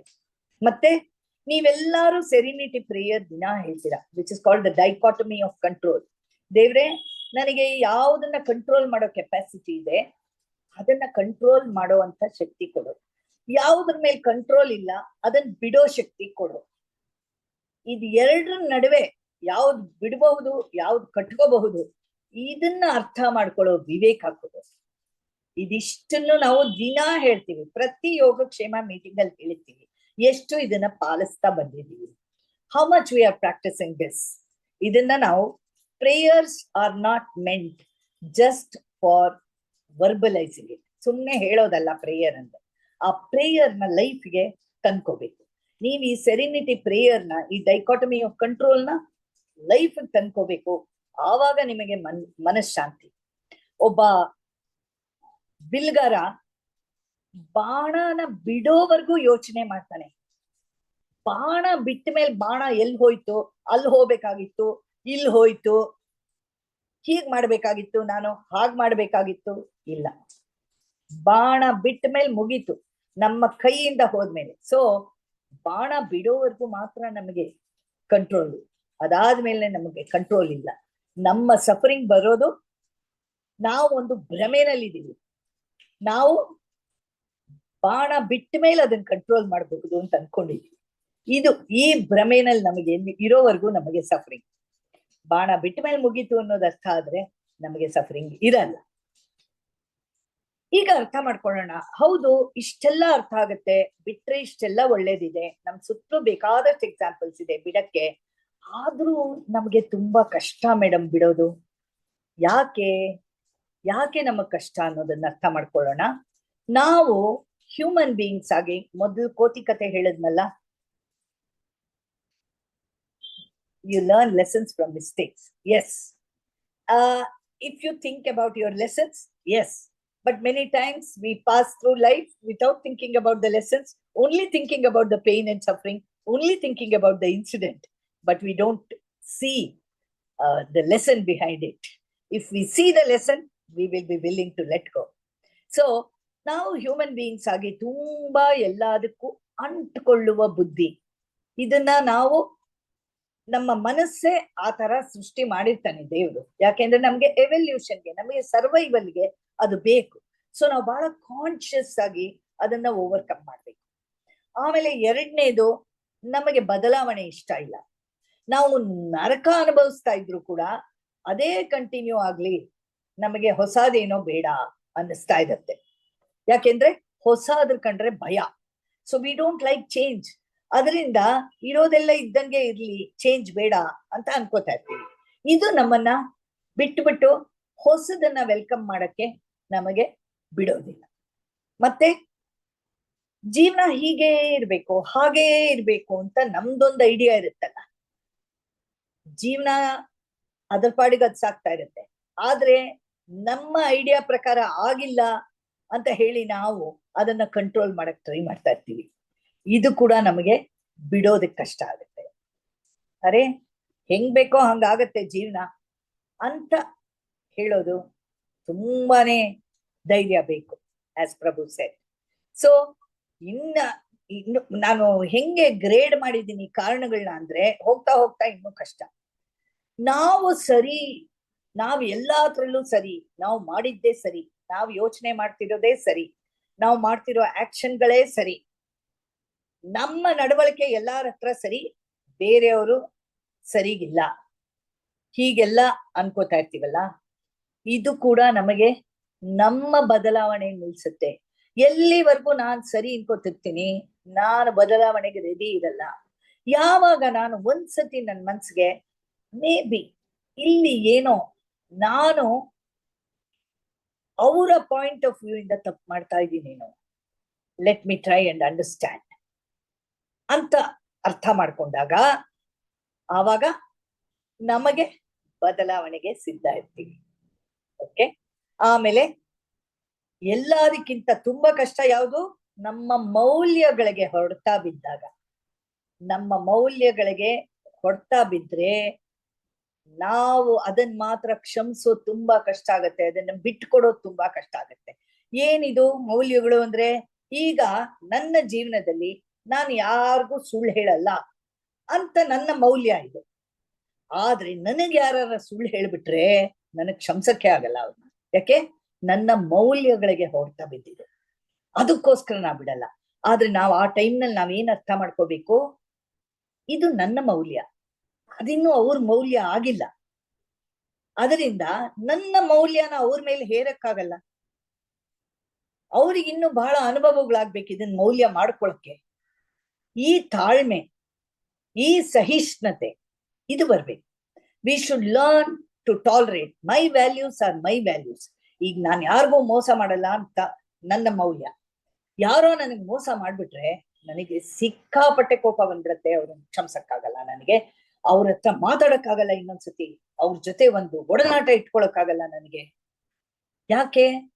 ನನ್ನ ಮೌಲ್ಯ ವೈಲೇಟ್ ಆಯ್ತು. Again, this is my value, it need not be the other persons value. At any cost ನನ್ನ ಮೌಲ್ಯಗಳನ್ನ ನಾನ್ ಬಿಡಲ್ಲ, ಆದ್ರೆ ನನ್ನ ಮೌಲ್ಯಗಳನ್ನ ಬೇರೆಯವ್ರ ಮೇಲೆ ಹೇರಲ್ಲ ನಾವು. ಇದನ್ನ ಕಲ್ತ್ಕೊಂಡಾಗ ಮಾತ್ರ ನಾವು ಪ್ರಪಂಚದಲ್ಲಿ ಎಲ್ಲಾರ ಜೊತೆ ಸ್ಪಂದಿಸ್ಕೊಂಡು ಹೋಗಕ್ ಸಾಧ್ಯ. ಇಲ್ದೆ ಹೋದ್ರೆ ಪ್ರಪಂಚದಲ್ಲಿ ಎಲ್ಲಾರು ನನ್ನ ಮೌಲ್ಯಗಳನ್ನ ಶೇರ್ ಮಾಡ್ತಾ ಇರಲ್ಲ. ಎಲ್ಲಾರು ಬೇರೆ ಬೇರೆ ಲೆವೆಲ್ ಅಲ್ಲಿ ಇರ್ತಾರೆ ಜರ್ನಿನಲ್ಲಿ. ಅವರಿಗೆ ಒಂದೊಂದ್ ಪಾಠ ಬರ್ತಾ ಇರುತ್ತೆ, ನಮ್ಮ ಅರ್ಜೆಂಟಿಗಲ್ಲ. ನೋಡಿ, ನಾನಿಷ್ಟೆಲ್ಲ ಹೇಳೋಳು, ಮೊನ್ನೆ ಒಂದು ಇನ್ಸಿಡೆಂಟ್ ಆಯ್ತು ನನ್ಗೆ, ಇದನ್ನ ಶೇರ್ ಮಾಡಕ್ ಇಷ್ಟಪಡ್ತೀನಿ. ನಾವು ತುಂಬಾ ಈ ಏರಿಯಾದಲ್ಲಿ ಒಂದ್ 2-3 ಜನ ಈ ಏರಿಯಾನ ಕ್ಲೀನ್ ಆಗಿ ಇಟ್ಕೋಬೇಕು, ಈ ಏರಿಯಾದಲ್ಲಿ ಎಲ್ಲ ಒಂಥರ ಮಾದರಿ ಆಗ್ಬೇಕು, ನಮ್ಮ ಏರಿಯಾ ಸ್ವಚ್ಛ ಬ್ಯಾಂಗ್ಳೂರ್ಗೆ ಮಾದರಿ ಆಗ್ಬೇಕು ಅಂತ ನಾವು ತುಂಬಾ ಕಷ್ಟ ಪಡ್ತೀವಿ. ಯಾರಿಗೂ ಕಸ ಹಾಕಕ್ ಬಿಡಲ್ಲ, ಕ್ಯಾಮರಾಗಳು ಹಾಕ್ಸ್ಕೊಂಡು ಜಗಳ ಆಡ್ತೀವಿ, ಕಸ ಅಂದ್ರೂ ಹಾಕದವ್ರಿಗೆ ವಾಪಸ್ ತಗೊಂಡು ಅವ್ರ ಮನೆಗೆ ಕಸ ಹಾಕ್ತಿವಿ, ಆಮೇಲೆ ಫೈನ್ ಹಾಕಿಸ್ತೀವಿ ಕಾರ್ಪೊರೇಷನ್ ಅವ್ರನ್ನ ಕರೆದು. ಇಷ್ಟೆಲ್ಲ ಮಾಡ್ತೀವಿ ನಾವು. ಇಷ್ಟೆಲ್ಲ ಶ್ರಮ ತಗೊಂಡಿರೋದನ್ನ ನಾನು ಎಷ್ಟು ಒಳಗಡೆ ತಗೊಂಡ್ಬಿಟ್ಟಿದ್ದೀನಿ, ಇದು ನನ್ನ ಮೌಲ್ಯ.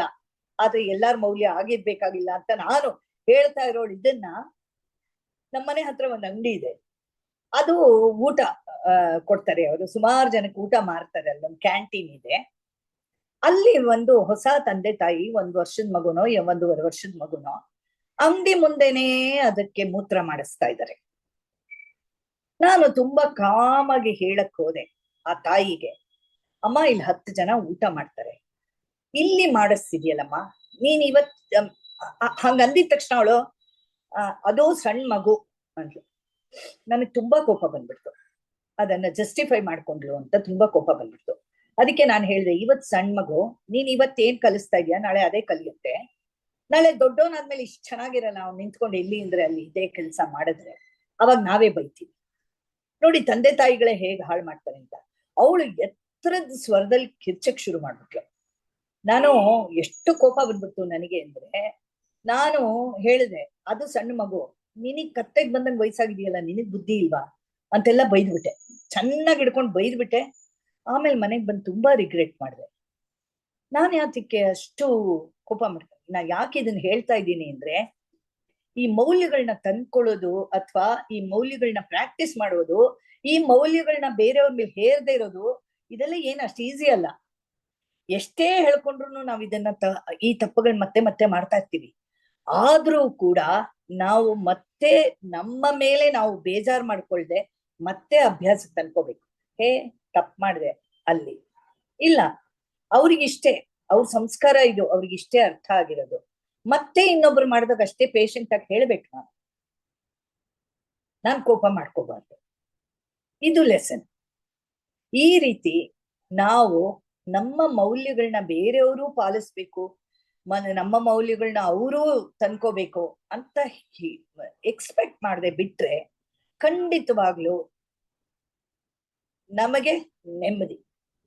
ಬೇರೆಯವರು ಈ ಮೌಲ್ಯಗಳನ್ನ ಇಟ್ಕೋತಾ ಇಲ್ಲ ಅಂತ ನೆಮ್ಮದಿ ಕೆಡೋದು, ಅವ್ರಿಗೇನ್ ನೆಮ್ಮದಿ ಕೆಡಲ್ಲ, ನಮಗ್ ಮಾತ್ರ ನೆಮ್ಮದಿ ಕೆಡೋದು.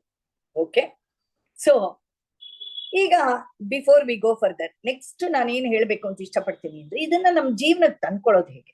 ನಿಮಗ್ ಗೊತ್ತು, ನನ್ನ ಯಾವ ಟಾಕ್ ಜೀವನಕ್ಕೆ ಇದನ್ನ ಹೇಗೆ ಅಳವಡಿಸ್ಕೋಬೇಕು ಅಂತ ಗೊತ್ತಿಲ್ಲದೆ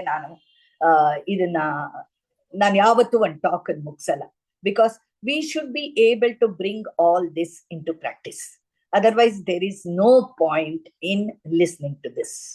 ಈಗ last part of the talk ಬಂದಿದೀವಿ. ನಾವು ಜೀವನಕ್ಕೆ ಇದನ್ನ ಅಳವಡಿಸ್ಕೊಳ್ಳೋದು ಹೇಗೆ, ತುಂಬಾ ಮುಖ್ಯವಾದ ಪ್ರಶ್ನೆ. ಮೊದಲು ಯಾವಾಗ್ಲೂ ಅಷ್ಟೇ, ಯಾವುದನ್ನ ನಾವು ಅಭ್ಯಾಸ ಮಾಡ್ಬೇಕು ಅಂತಿರ್ತೀವಿ, ನಾವು ಅದನ್ನ ಆ ವಿಷಯನ ಸ್ವಲ್ಪ ಎತ್ತರದಿಂದ ಸ್ವಲ್ಪ ದೂರದಿಂದ ನೋಡೋಕ್ ಕಲ್ತ್ಕೋಬೇಕು. ಆವಾಗ್ಲೇ ನಮಗೆ ಕ್ಲಿಯರ್ ಆಗಿ ಕಾಣಿಸೋದು. ಎತ್ತರದಿಂದ ಯಾಕೆ? ನೀವ್ ನೋಡಿ, ನಿಮ್ ಮನೇಲಿ 2ನೇ ಫ್ಲೋರ್ ಇಂದ ಕೆಳಗಡೆ ಹೋಗೋ ಗಾಡಿಗಳನ್ನೆಲ್ಲ ನೋಡ್ತೀರಾ, ಗ್ರೌಂಡ್ ಫ್ಲೋರ್ ಇಂದ ನೋಡ್ತೀರಾ. ಗ್ರೌಂಡ್ ಫ್ಲೋರ್ ಅಲ್ಲಿ ನೋಡಿದಾಗ ಎಲ್ಲ ಎಷ್ಟು ದೊಡ್ಡ ಕಾಣುತ್ತೆ, ನೀವು 2nd ಫ್ಲೋರ್ ಇಂದ ನೋಡಿದಾಗ ಎಲ್ಲ ಚಿಕ್ಕದಾಗ ಕಾಣುತ್ತೆ. ಮೊದ್ಲು ಸಮಸ್ಯೆ ಚಿಕ್ಕದಾಗ ಕಾಣಿಸ್ಬೇಕಾದ್ರೆ ಸ್ವಲ್ಪ ಎತ್ತರದಿಂದ ನೋಡೋದ್ ಕಲ್ತ್ಕೋಬೇಕು, ಮತ್ತೆ ಸ್ವಲ್ಪ ಡಿಸ್ಟೆನ್ಸ್ ಇಂದ ನೋಡೋದ್ ಕಲ್ತ್ಕೋಬೇಕು. ಇದು ಮೊದಲನೇ ಚೇಂಜ್ ನಾವು ತಂದ್ಕೋಬೇಕಾದ್ದು. ಯಾವ್ದಕ್ ತುಂಬಾ attach ಆಗಿರ್ತೀನಿ, bring some distance into that attachment and bring some higher level, ಒಂದು ಹೈಯರ್ ಮಟ್ಟದಿಂದ ಅದನ್ನ ನೋಡೋದನ್ನ ಕಲ್ತ್ಕೊಳ್ಳಿ. How much is this serving me, why is it causing me suffering? ಇದು ನೀವು ಯಾವ ಲೆವೆಲ್ ಅಲ್ಲಿ ಪ್ರಾಬ್ಲಮ್ ಕ್ರಿಯೇಟ್ ಆಗಿದೆ ಆ ಲೆವೆಲ್ ಅಲ್ಲೇ ನೀವು ಅದನ್ನ ಸಾಲ್ವ್ ಮಾಡ್ತೀನಿ ಅಂತಂದ್ರೆ ಆಗಲ್ಲ. ನೀವು ಸ್ವಲ್ಪ ಹೈಯರ್ ಲೆವೆಲ್ಗೆ ಹೋದಾಗ್ಲೇ ಅದಕ್ಕೆ ಸೊಲ್ಯೂಷನ್ ಸಿಗೋದು. So this is the first change that you have to make. Second change, any conditioning has to change only through practice. Practice. So ನಾನು ಹೇಗ್ ಪ್ರಾಕ್ಟೀಸ್ ಮಾಡ್ಬೇಕು? ದಿನಾ ರಾತ್ರಿ ನಾನು ಮಲ್ಕೊಳ್ಳೋಕ್ ಮುಂಚೆ ನಾನಿವತ್ತು ಏನನ್ನ ಕಪಿಮುಷ್ಟಿನಲ್ಲಿ ಹಿಡ್ಕೊಂಡಿದ್ದೀನಿ, ಏನಿದು ನನಗೆ ದುಃಖ ಕಾಸ್ ಮಾಡ್ತಾ ಇದೆ, ಏನನ್ ಬಿಡ್ಬೇಕು, ನನ್ನ ಕಂಟ್ರೋಲ್ ಯಾತ್ರ ಮೇಲೆ ಬಿಡ್ಬೇಕು ಅಂತ ದಿನಾ ರಾತ್ರಿ ನೀವು ಕೂತ್ಕೊಂಡು 6 ತಿಂಗಳ ಅಭ್ಯಾಸ ಮಾಡಿದ್ರೆ ಅದಾಗದೆ ಬಿಡೋದ್ ಬರುತ್ತೆ. ನೋಡಿ, ನೀವು ತಾವರೆ ಹೂವಿಂದು ಎಲೆನ ಎಕ್ಸಾಂಪಲ್ ಆಗಿ ಕೊಡ್ತಾರೆ ವೇದಾಂತದಲ್ಲಿ. ಅದ್ರ ಮೇಲೆ ಅದು ನೀರ್ನಲ್ಲೇ ಇರುತ್ತೆ, ಆದ್ರೆ 1 ಡ್ರಾಪ್ ನೀರ್ ಅದ್ರ ಮೇಲೆ ಇರಲ್ಲ. ಹಾಗೆ ಪ್ರಪಂಚದಲ್ಲೇ ಇದ್ದು ಪ್ರಪಂಚನ ಅಂಟಿಸ್ಕೊಳ್ದೆ ಇರೋದು ಕಲ್ತ್ಕೊಳ್ಳೋದು ಒಂದು ಕಲೆ. ಅದನ್ನ ನಾವು ಅಭ್ಯಾಸ ಮಾಡಬೇಕು by letting go of our attachments. But for this we have to practise. ಪ್ರತಿ ದಿನ ಇವತ್ತು ನನಗೆ ಏನು ನೋವು ಕಾಸ್ ಮಾಡ್ತಾ ಇದೆ, ಇದನ್ನ ನಾನು ಬಿಡಬೇಕು ಅನ್ನೋದು. ಇನ್ನೊಂದು ಅಡ್ವಾನ್ಸ್ಡ್ ಪ್ರಾಕ್ಟೀಸ್ ನಾ ಹೇಳೋದು, ಇದೆರಡನ್ನ ಚೆನ್ನಾಗಿ ಮಾಡಾದ್ಮೇಲೆ 3ನೇದನ್ನ ಮಾಡಕ್ಕೆ ಹೊರಡಬೇಕು. ಡೈರೆಕ್ಟ್ ಆಗಿ ನೀವು 3ನೇದನ್ನ ಮಾಡಕ್ ಹೊರಟ್ರೆ ಅದು ವರ್ಕ್ ಆಗಲ್ಲ. ಏನು, ನೀವೆಲ್ಲಾರು ಕನ್ನಡ ಹಾಡು, ಒಂದು ಬಾಲ್ಮುರಳಿ ಹಾಡಿರೋದು ಹಳೇ ಹಾಡಿದೆ, ಧರ್ಮವೇ ಜಯವೆಂಬ ದಿವ್ಯ ಮಂತ್ರ, ಮರ್ಮವನರಿತು ಮಾಡಲು ಬೇಕು ತಂತ್ರ. ಎಷ್ಟು ಚೆನ್ನಾಗಿದೆ ನೋಡಿ.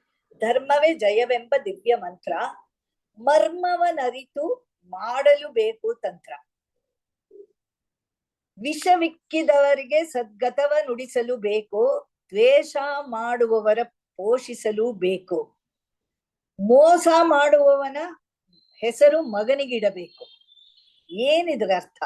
ಇದರಲ್ಲಿ 2 ಸಾಲು ಎಕ್ಸ್ಪ್ಲೇನ್ ಮಾಡ್ತೀನಿ, ನಮಗೆ ಟೈಮ್ ಇಲ್ಲ ಜಾಸ್ತಿ. ಇನ್ ಮಿಕ್ಕಿದ್ದನ್ನ, ಇಡೀ ಹಾಡು ತುಂಬಾ ಚೆನ್ನಾಗಿದೆ, ದಯವಿಟ್ಟು ಎಲ್ಲಾರು ಮನೆಗೆ ಹೋಗಿ ಕೇಳಿ ಇದನ್ನ. ಆ ಧರ್ಮವೇ ಜಯವೆಂಬ ದಿವ್ಯ ಮಂತ್ರ ಬಾಲ್ಮುರಳಿ ಹಾಡಿರೋದು.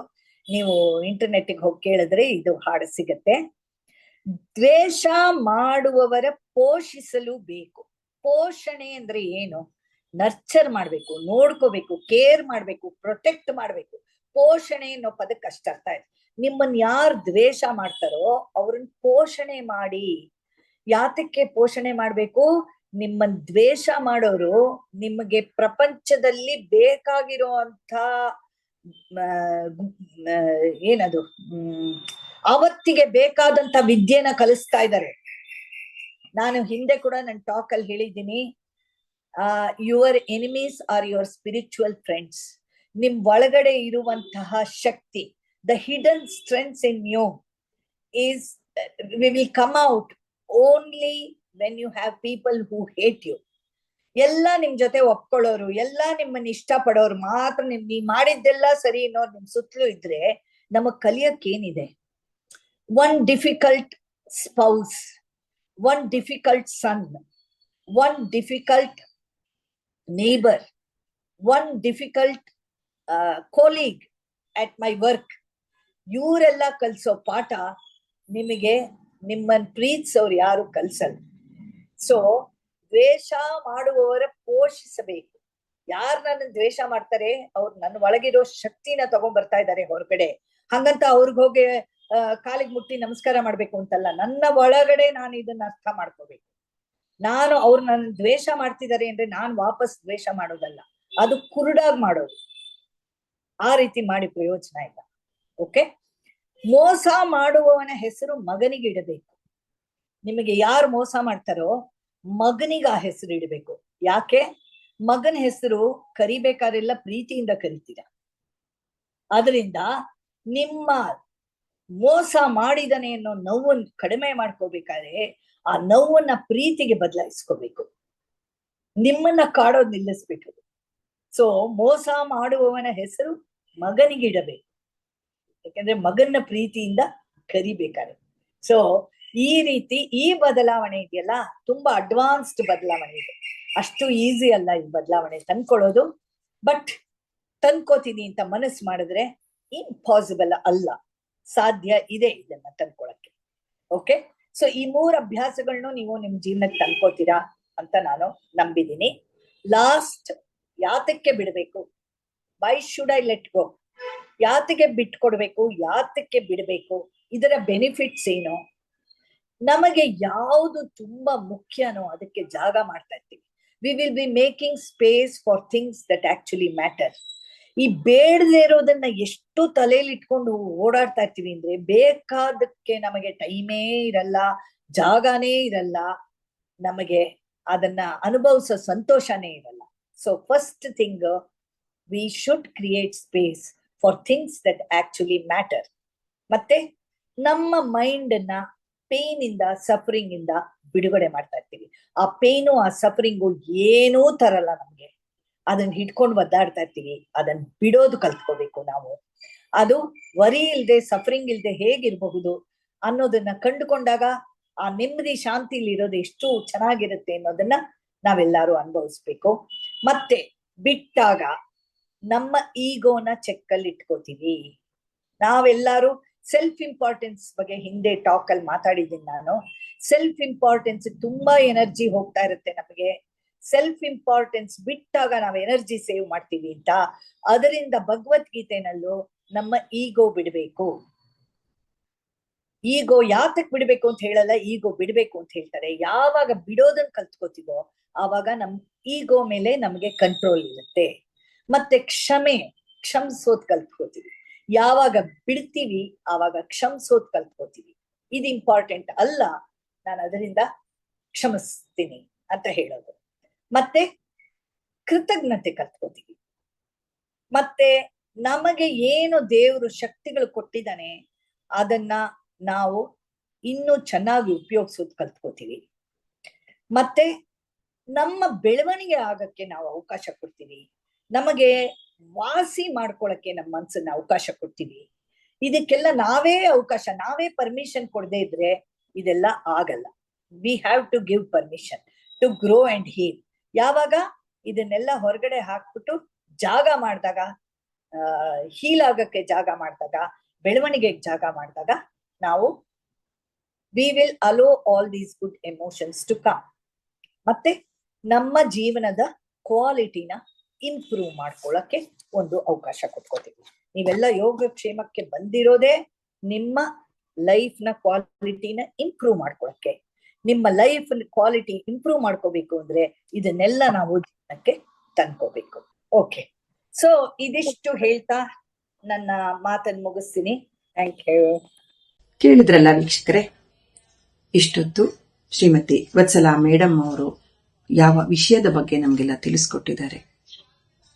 ನಮ್ಮಲ್ಲಿ ಅನೇಕ ವಿಚಾರಗಳು, ಗೊಂದಲಗಳನ್ನು ನಾವು ಗಟ್ಟಿಯಾಗಿ ಹಿಡ್ಕೊಂಡ್ಬಿಟ್ಟಿರ್ತೇವೆ. ಅಂಥದ್ದನ್ನೆಲ್ಲ ನಾವು ಯಾವ ರೀತಿ ಬಿಟ್ಕೊಡ್ಬೇಕು, ಹೇಗೆ ನಮ್ಮ ಮನಸ್ಸಿನ ಭಾರವನ್ನ ನಾವು ಹಗುರಗೊಳಿಸ್ಕೋಬೇಕು, ಹೇಗೆ ಲೆಟ್ ಗೋ ಮಾಡಬೇಕು ಅನ್ನೋದ್ರ ಬಗ್ಗೆ ಕತೆ ಮುಖಾಂತರನು ಸರಳವಾಗಿ ನಾವು ಅಳವಡಿಸಿಕೊಳ್ಳಕ್ಕೆ ಸಾಧ್ಯ ಆಗುವಂತೆ ಅವರದನ್ನೆಲ್ಲ ಬಹಳ ಅರ್ಥವಾಗುವಂತೆ ತಿಳಿಸ್ಕೊಟ್ಟಿದ್ದಾರೆ. Thank you Vatsala ma'am. So ಇವತ್ತಿನ ಕಾರ್ಯಕ್ರಮವನ್ನ ನಮ್ಮ ಆವಿಷ್ಕಾರ ಸುಕ್ತಿಯೊಂದಿಗೆ ಮುಕ್ತಾಯ ಮಾಡ್ತಾ ಇದ್ದೀವಿ. ಹಿಂದೆ ಏನಾಗಿದ್ದಿರಬಹುದೋ ಎಂದು ಮರಗದೆ, ಮುಂದೆ ಏನಾಗಬಹುದೋ ಎಂದು ಕೌತುಕ ಪಡದೆ, ಇಂದು ಭರವಸೆಯೊಡನೆ ಜೀವಿಸುವುದೇ ಸೂಕ್ತ. ಧನ್ಯವಾದಗಳು.